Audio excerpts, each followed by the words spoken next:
Welcome to the Infinite Wealth Podcast. I'm Cameron Christensen along with our co-host Anthony Faso. We just wrapped up our interview with Chris Prefontaine, and this guy, he was impressive. I got to look at my notes. He is an entrepreneur. He's an investor. He's a best-selling author. And more importantly, how it relates to you guys is he's a coach and mentor. Anthony, what were some of your takeaways? It's hard to really pick a couple. There was so many. I was so intrigued with what he was saying that I didn't have a chance to make fun of you, I don't think at all through there, which is a little disappointing. So Very unlike you. I will have to make up for it on the next podcast. What a couple of highlights that I liked is he showed a way with real estate. It's really a way to make three sources of income from one property, which I thought was pretty cool. And also, like, he's got a system. I know for me, I need to follow something. If somebody tells me what to do, I can do it. But if there's no structure, for me, it'll be harder for me to follow along. And really what I thought was cool is the way using his system, it's really a win-win for the property you're buying and for the seller. So I thought that was very intriguing. And particularly, well, right now we're in July of 2020. With this whole COVID and this recession, I could see this being even more valuable in the next year or two. What were your takeaways, Cam? Yeah, I totally agree, right? Just sometimes you hear different strategies and you kind of question their relevancy, right? Hey, that might have worked 10, 15 years ago or even 6 months ago, but what we just discussed is almost more relevant now than it probably ever has been. And I've got a couple takeaways. Number one is probably the biggest misconception that I hear people talk about when they discuss real estate is that you've got to have money to get started. And he went in depth with 3 different options of how it takes very little, if not any money to get started in real estate. And you've got a really quick upside or opportunity to create some cash on this and up front, along with some cash flow like Anthony just mentioned. So I was impressed by that. The other one was, man, I enjoy talking to people that think outside the box and are creative, and that's why I get a little frustrated when I talk to Anthony because he's in the box. I'm kidding. But I really enjoyed this conversation and because Chris has been thinking outside the box and he's sharing these ideas. And man, at the end of the day, what he's teaching people to do is he's teaching them to start a business, right? Is he's not just saying, hey, here's one thing that you can go do. He's giving you multiple options. And it's all, at the end of the day, it's like, hey, man, here's a business. Go learn these 3 tricks, these 3 trades, and then you can go create some substantial income. And so I'm excited about it. Anthony and I had a really good conversation after we just did this interview just among ourselves to kind of how we can build that idea out. So I look forward to that as well. But I know you guys are really going to enjoy this conversation. One thing that Chris did not mention was in the interview that we discussed afterwards is he's got a number for a free strategy call. And so we'll make sure that we add that in the show notes. But he's got a bunch of giveaways, a bunch of value adds that he's going to give. And so make sure you check out the show notes for those. Enjoy the episode. Take care. All right, Chris, thanks so much for joining us. I really appreciate your time today. And before we jump into a couple of your best-selling books and the questions we have around that, could you just tell our audience kind of how you got started in real estate to begin with? Yeah, so at the risk of dating myself, I go back to 91. I'll give you the 10,000-foot view. We'll be here too long. Okay. We did some building back then, but it was unique. We would put a yard sign in the landowner's yard, and we would then pre-market a finished home, get it built, get all the subs in there. Nobody got paid till the house closed 90, 120 days later. Mid-90s, bought a Realty Executives franchise, had my broker hat on, never did that, and sold that to Coldwell Banker in 2000. Started working on my own investments, coaching people while I was doing those, but that led to the 2008 debacle for everyone. And we got beat up pretty badly with that.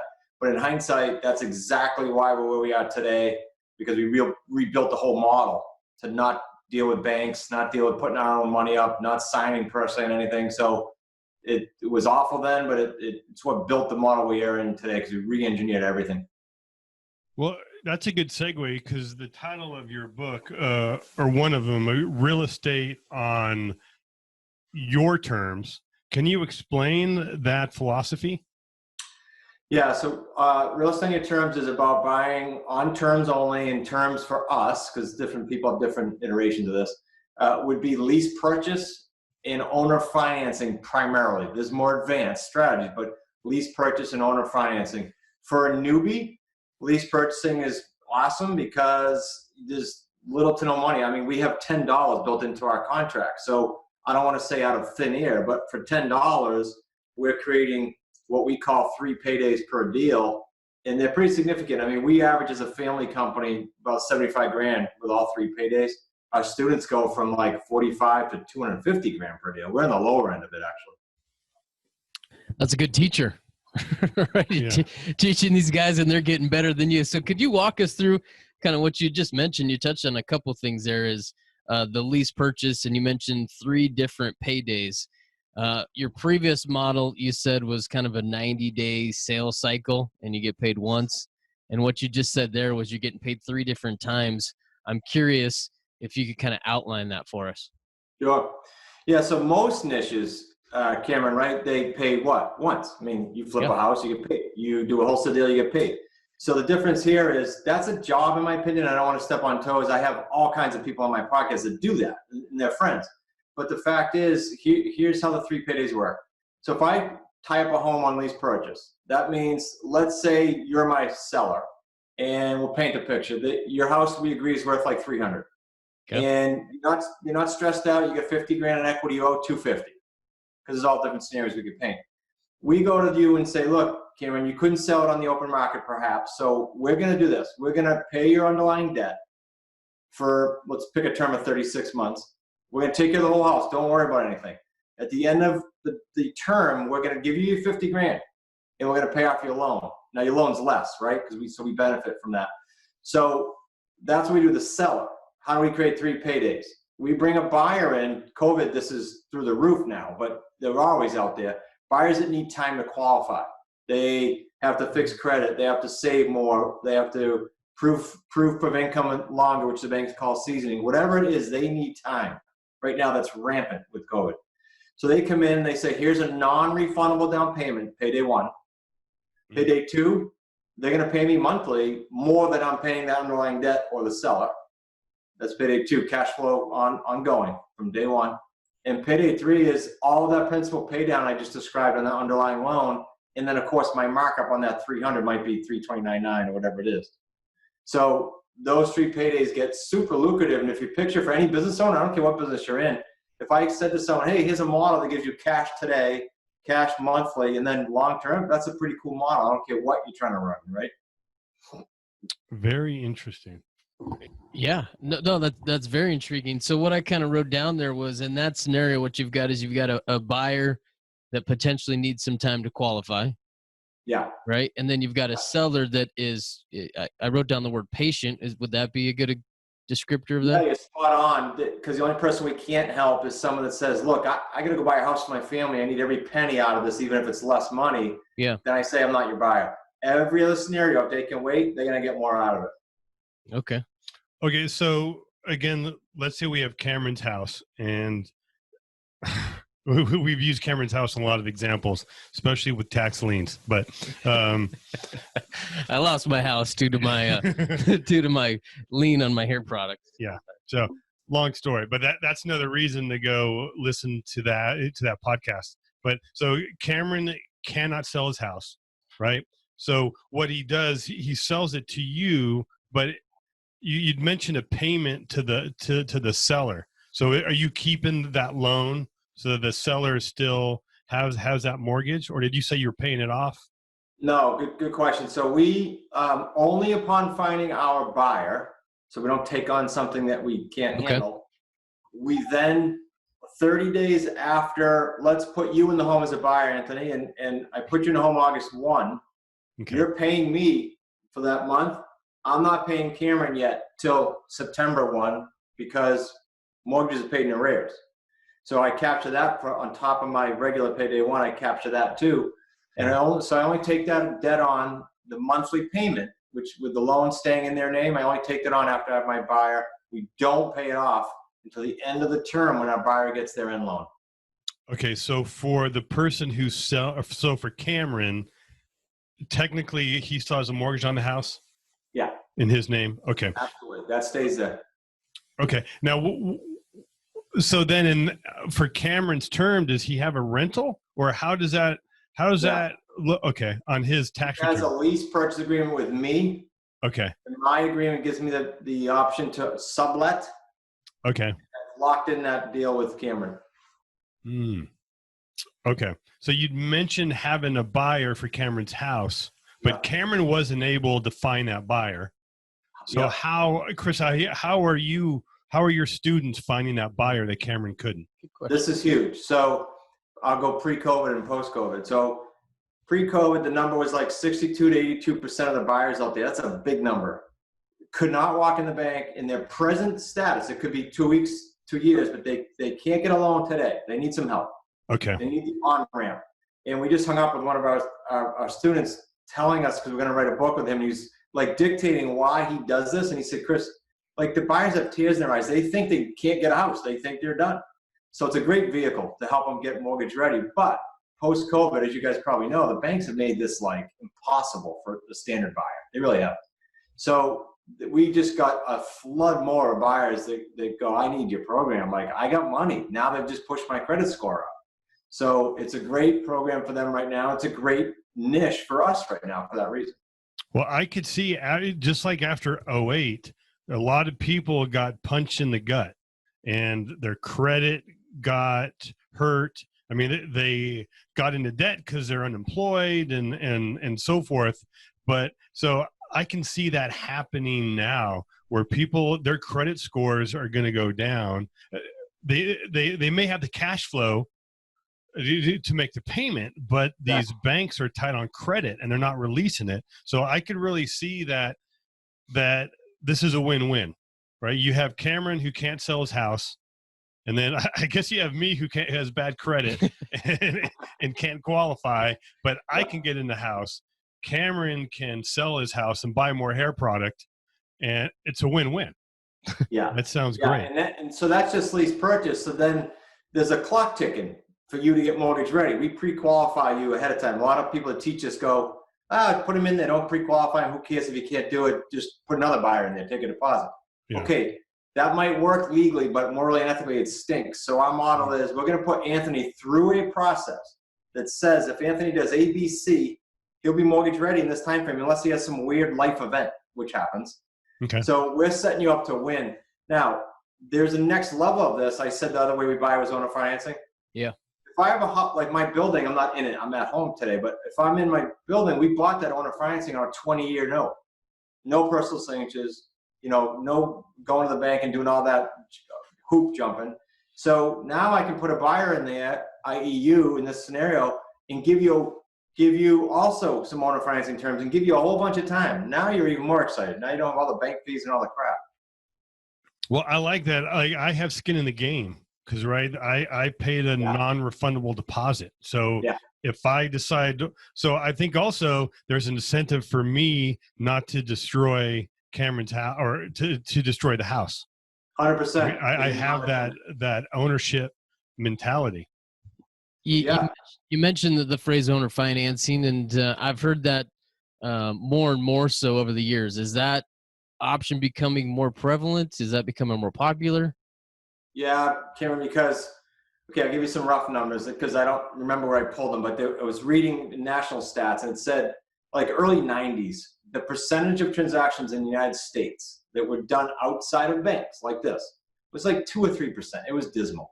Yeah. It at that time was growing into the 12 or 13%. And now I can tell you it's probably skyrocketed.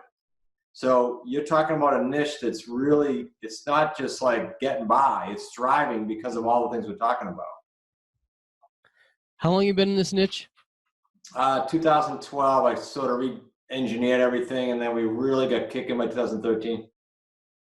What came to mind was Malcolm Gladwell's book Outliers, right? Yeah. You're kind of in this niche, learning about it, and then all of a sudden, like the market or something turns, and everybody's looking at this niche, and that's when things explode. But I think it's another example right here. But well, it's also why, and it's not just me, but it's also why when I'm on, like when I was on the Wealth Without Wall Street show, we talked about this, and that is there's a lot of people teaching real estate that in other industries too, that were post '08. And that's great, they did well, but success does not teach you anything whatsoever. In fact, it gets you in trouble. Yeah. So you've got to go through a couple storms or a couple economic cycles to be able to go, okay, I know where we're going here. I know how to re-engineer this now. Okay, so this sounds very interesting. A couple of questions about this process. How do you find the buyers? Okay, so that's the easiest part, believe it or not, because most niches, to your question, teach, no, you got to get the buyer first because it's hard to find a buyer, like the wholesalers do that. Because of that stat I gave you, all the buyers that can't qualify, that's the easy part. We do it online. I'm not going to tell you, I'm not going to say it's easy, it's simple. We go to portals like RentLinks, Craigslist, Zillow, nothing that you haven't heard about. We syndicate to about 23, 4 or 5 portals. The harder piece is getting that property. All right, even though it's easier during COVID, that's the harder piece to do a deal on terms. We fish in the pond of expired listings. They didn't sell with a realtor, for sale by owners, and for rent by owners. That's where we find our sellers, those 3 ponds, so to speak. Okay. Okay. So let's say we have the house, we have the buyer, and you'd mention, like, let's just use the example with me and Cameron. You put me through some sort of underwriting process. That to me at least sounds intimidating. Like, I don't, running their credit and kind of, how do you figure out, how do you underwrite me? Yeah, the good news is we don't, so that's good. But we put you through a third party. So you go to a credit enhancement company. The owner used to also be a mortgage broker for like 18 years. So he's going to be my first screen because he's going to do the criminal check, sexual harassment check, all that stuff. And he's going to run all your housing ratios, your front end, back end FICO scores like a mortgage broker would, full well knowing that you're probably going to need work there. So then he says to them, and we get a report, 25, 50 pages long. He says to them, you have to do this with your income, or you have to do this with your credit. And here's how long it will take. So we accept you if that period, in the example we use with Cameron's house, if we have his house for 36 months, contingent upon finding our buyer, and you come forward and your report says, yep, looks good, 18 to 23 months. Bingo. We got a buffer there to put you in because you got to leave a little wiggle room in case life happens, jobs change, whatever. Interesting. Okay. Do you use a realtor during this process? Thankfully, no. Okay. I was one for 18 years. I'm not shooting arrows. It's just that they don't understand it. We just did a big webinar, 200 and some odd people for a group of realtors, higher end, and they just had no idea. So it's like the deer in headlights. We'll teach them, but you know what most of them end up doing? Referring us business because like during COVID, we had realtors calling who really cared about their client and said, I don't know what to do. Like, we can't even show their house at the very beginning. So we can either teach them and they can refer it to us, but they're leaving a lot of money on the table if they don't learn how to do this. So now I'm living in Cameron's house, enjoying myself. Do you use a management company or typically, or like what happens with repairs, collecting the rent? Okay, so you're a buyer. So at the buyer's meeting, after you've done your pre-qualification, I say to you, hey, Anthony, we're not landlords. You're a buyer. You're going to act, behave, pay for like, and capture equity like you're a buyer. The only difference is house isn't in your name yet. So you don't call us when you buy a house with bank money. Well, you don't call us during the rent-to-own program either. You're going to repair everything yourself. Then he's in trouble. Then his family's got nobody to call. He's in trouble. He's not handy. That's true. Moving along. Okay, so in the lease purchase, what you talked about is buyers that need some time to qualify, sellers that are patient. In the owner financing, can you give us a description of kind of the scenario in each one of those people would be in? Yeah, the owner financing is Okay, let's go to the seller end first. The owner financing is really cool and really profitable because when I say owner financing, here's what we do. Only properties that are free and clear. They don't have debt on them. And then we structure a nice full price offer, sometimes even over full price. Why? Because we make monthly principal only payments, no interest. So this is a great recession hedge. It's a great any storm hedge. So example, we have a house on the water at Cape Cod, $945,000 purchase, no money down, $2,500 a month principal payment. So $30,000 a year coming off that principal. We've been at that one now for like 3 years. That's 90 grand off principal already. And what is the buyer paying? Okay, so the buyer is going to pay, we add taxes and everything on top of it, but base rate on that loan is going to be about $3,400. So you're at almost $1,000 a month cash flow. But a house like that garners a little over 6 figures up front. I mean, it's a big payday one. Well, you're making $1,000 a month cash flow, which is awesome, but you're also building equity of that principal payment of $2,400. So really crazy, yeah. It's going up $3,500. I'll actually give you a metric. So this is real easy now. So because this, we don't do all high end, right? We usually don't. So a house that's worth 200 grand, any marketplace, this is going to hold 200 grand or above. Term 48 months or longer, principal only payments, 6-figure deal, all 3 paydays, over 6 figures.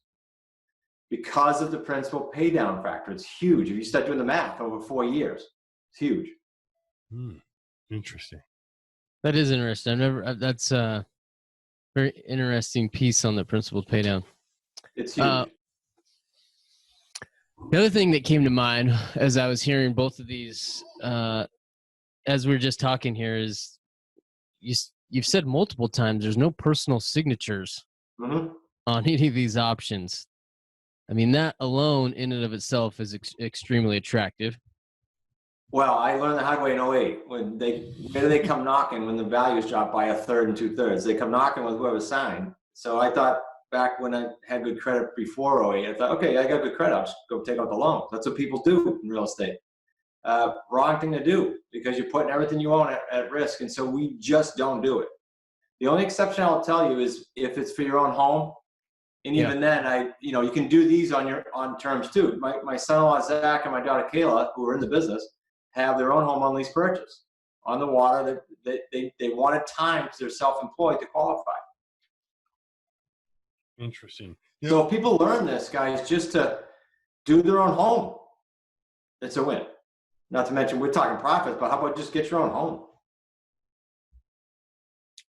I like it. You also mentioned that price is not the most important piece in buying real estate. No. You want to expand on that? Yeah, just term is for us because that $950,000 house, for example, believe it or not, the seller's a realtor. She couldn't sell it on the open market. So why is it okay for us to buy it for $950 when she couldn't sell it for, I think it was on $999? Because I have principal pay down.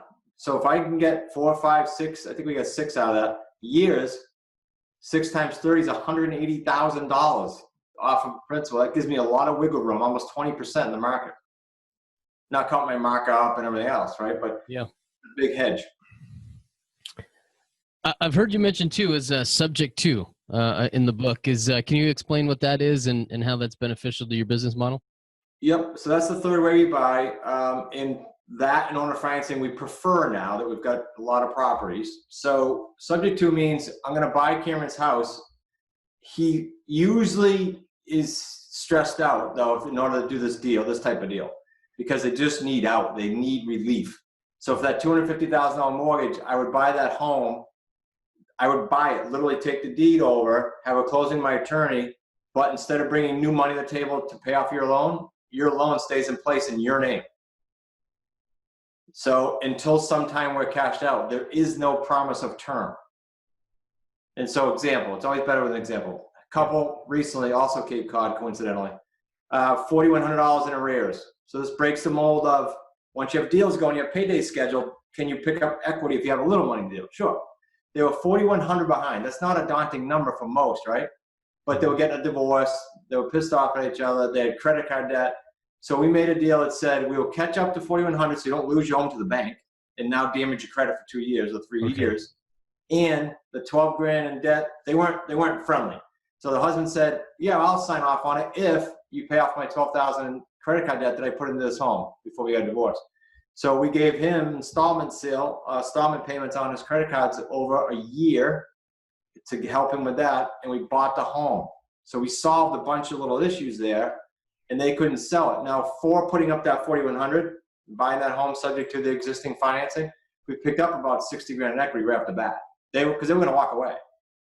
And all we had to do was catch it up, and we captured it all. We got it for like $355 loan. It's worth about $4.25 all day long. We sold it for $450, but it was worth easy $425. Well, again, in that example, again, it's a win-win. You had this couple who was under stress, going through an emotional time, and you were able to help alleviate that. They're happy, you're happy, the buyer's happy. Also, I realize since you're not using a realtor, like if Cameron's trying to sell his house, if he's going to have to pay approximately 6% to the realtors. So at 500,000, that's 30 grand. Exactly. Okay. So yeah. You're the CPA. Yeah. I'm a recovering CPA. Yeah. So there's some value there, because I would imagine you coming in at 500 with realtors compared to say 480 with no realtors, he's actually still coming out ahead because of the closing costs. So here's how we say that script. We used to, when I started in 13, I would give up too much. I'd say, whatever you're on for, as long as I get the term. So now we say, all right, Cameron, so you were on for 3, you had a realtor. I'm curious, what did you think you were going to get? You didn't, you expired. But what did you think you were going to get after negotiating and then paying the commission? And you would say, if it's 6% on 300, it's 18 grand. So let's say you said, I don't know, like 370.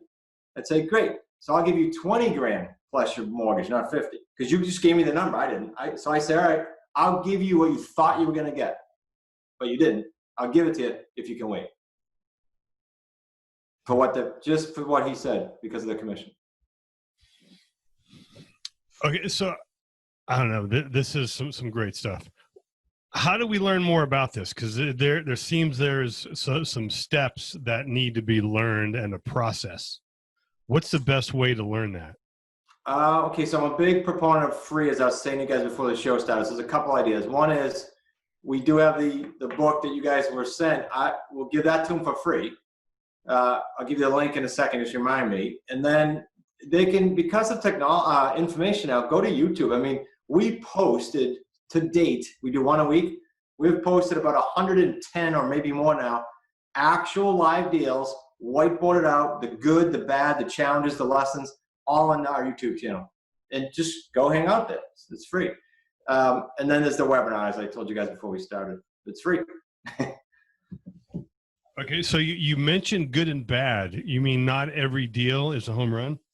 Yeah, so in my book, you guys, I don't know if you saw it, but there's a whole chapter that says what can go wrong. And literally mentors in the business say, why'd you do that? Like, you're going to scare people off. I said, no, I'm going to paint them a picture that's real. Like, this stuff's going to happen. Here's how you might want to deal with it. If you don't have us in your court and we're not coaching you, at least you know some things can go wrong and here's where they are. Yeah, I mean, I don't know a niche that you couldn't say that. And if someone's telling you there's not headaches, then, probably run. Exactly. Like to me, that provides credibility. Yeah. Because I hate when somebody is explain some sort of process, like every time they're at bat, they hit a home run. And that's never the case. That's most seminars though, isn't it? Yeah.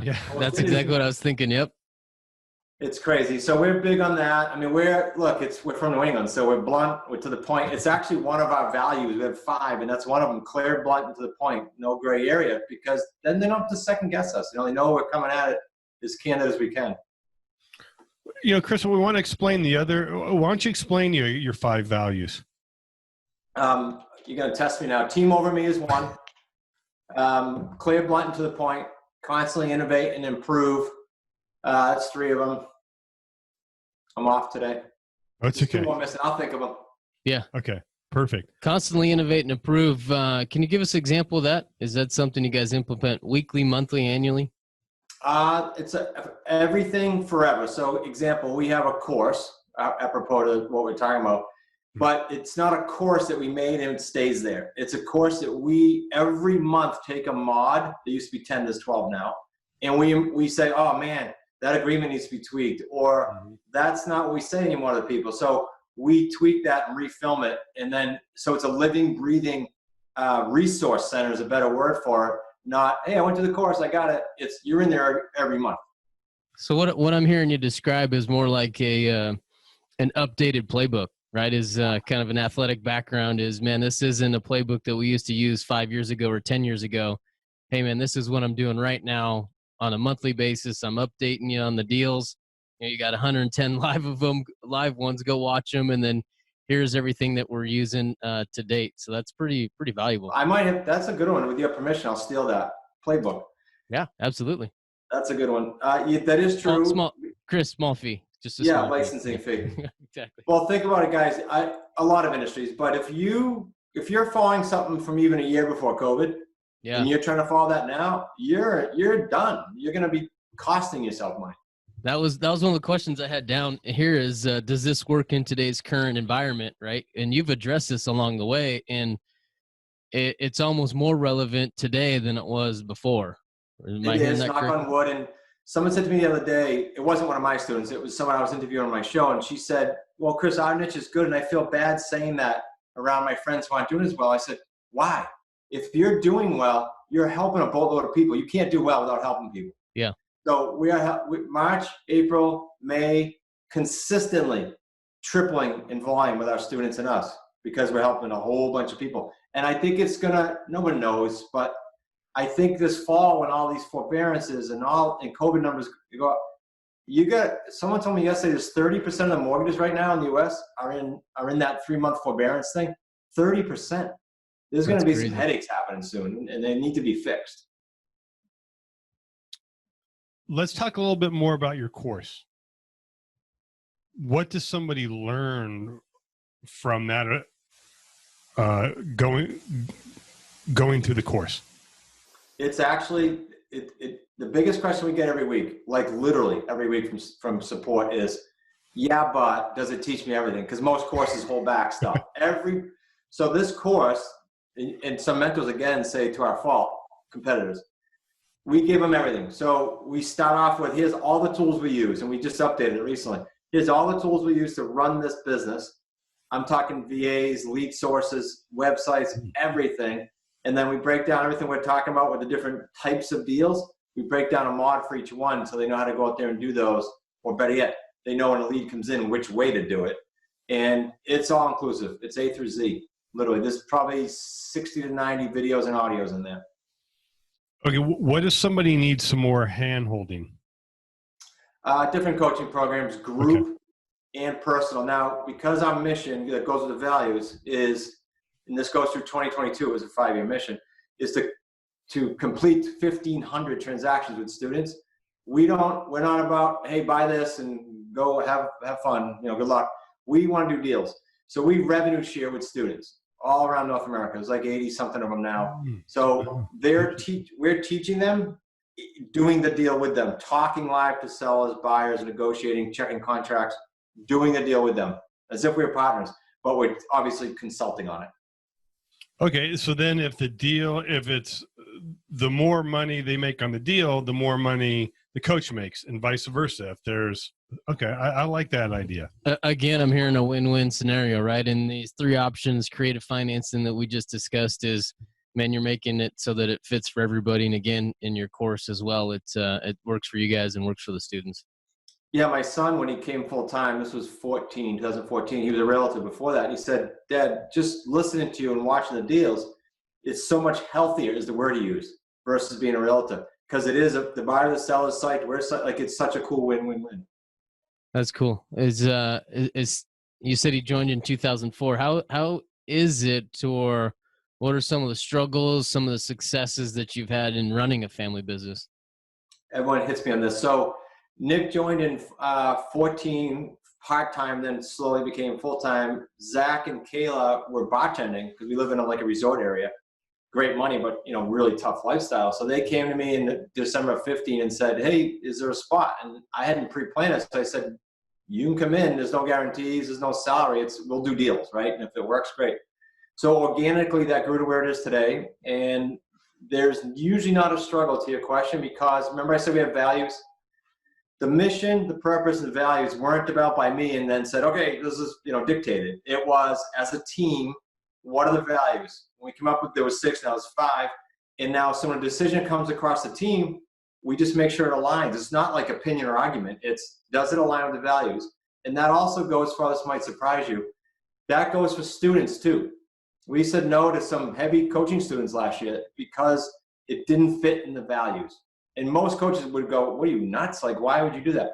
Because we're doing deals every day. It's like you're married. You're doing deals. You're in the trenches. They got to align. So we base decisions and everything on that. And so back to the family question, there's never conflict, because just what did you guys decide? That's how we make a decision. Done. Okay. If someone, I would assume you have a lot of students who are doing this that probably have other careers or businesses, right? So how much time would somebody expect to spend on this? Okay, the only thing that's loaded with that question is their goals, right? I don't know, but generally speaking, because I want to make sure one of the biggest things in our industry, I think, is mismanaged expectations from all the promises out there. So my take on that is, depending if your goals align in your expectations, you got to be somewhere in the 5 to 15 hour range. You got to find that somehow, and people do once they understand the upside. And then after that, is it your plan going to be full time? Yeah, we'll help you structure it. We just had our 7th person in the community go full time, so sort of retire their job and go full time. That's pretty neat. 7 full timers, which means they've got a business that's pretty predictably hitting that $1 million mark. That's awesome. And that's got to be fulfilling, that you take these students and are helping them quit their job. And I love it. People say, why do you coach if you can just do deals? I said, if you coach, you know that answer. It's a different world. It's a different value set. It's a different satisfaction. And you got to be sharp. Like we have coaches now, certified coaches that came through our system, did enough deals. Now they're coaches. And they say, I see what you mean. Like, you have to be ahead of that. You have to stay on the cusp, because you're getting questions from all these different students. So it keeps you sharp. It keeps your sauce super sharp for your deals. So, and these coaches are actually doing this as well themselves and coaching? Yeah, they have to have come through our higher level program, get certified by Zach and I and my son Nick, and then they had to complete at least 5 deals. And then they can apply to coach with us. Okay. Yeah. And with Robert Kiyosaki's latest book, Fake, like, he talks about fake money, fake assets, and fake teachers. Yeah. It defines fake teachers are people who are just teaching out of a book. Yeah. Right. The academics, but the real teachers are people that have that experience and are ideally currently doing it. I was on a guy's show, and I won't rat him out publicly, but he said, I don't even tell you the niche he's in, but he said I market a program. And so I asked him, I don't know if he probably cut it out of the show, if he did deals. And he said, no, I'm a marketer. And people are buying his program. That is crazy. It's in the real estate space too. Crazy. That's crazy. Chris, thanks so much, man. We really appreciate your time. And again, if you don't mind giving us kind of the website that if somebody wants to find you at, we'll be sure to put in all the links in our show notes so that they can track you down. But if there's anything you want to share right here, we'd love to have it. Yeah, I said I'd do that link and I didn't. So do smartrealestatecoach.com. They can register for the free webinar if they don't mind listening to me go on for another hour. And then the free book, if they just say they heard us on your show, the Infinite Wealth Show, just go to free SREC for Smart Real Estate Coach, free SRECbook.com. And they'll get the bestseller electronically. We're not shipping with COVID right now. Chris, you also mentioned you have I forget what it's called, but I just remember the dollar amount, $3 million plan. Yeah. It's a 3-year, $1 million plan. If they just email support@smartrealestatecoach.com, I'm going to get in trouble for this one too, but just say Chris was on Infinite Wealth and he said I could have it. Okay, cool. Perfect. Okay, man, Chris, this was really great. We're really passionate about creating some passive income, and your system is very unique. So I appreciate you coming on and sharing it. I appreciate you having me, guys. It's fun. Absolutely. Thanks, Chris. And I appreciate the shirt. Yeah, you're looking wicked smart. I love it. He's looking wicked smart, but is he wicked smart? I'm going to leave that to you. I can answer that. Okay. But thanks again, Chris. Thank you, guys. Thanks.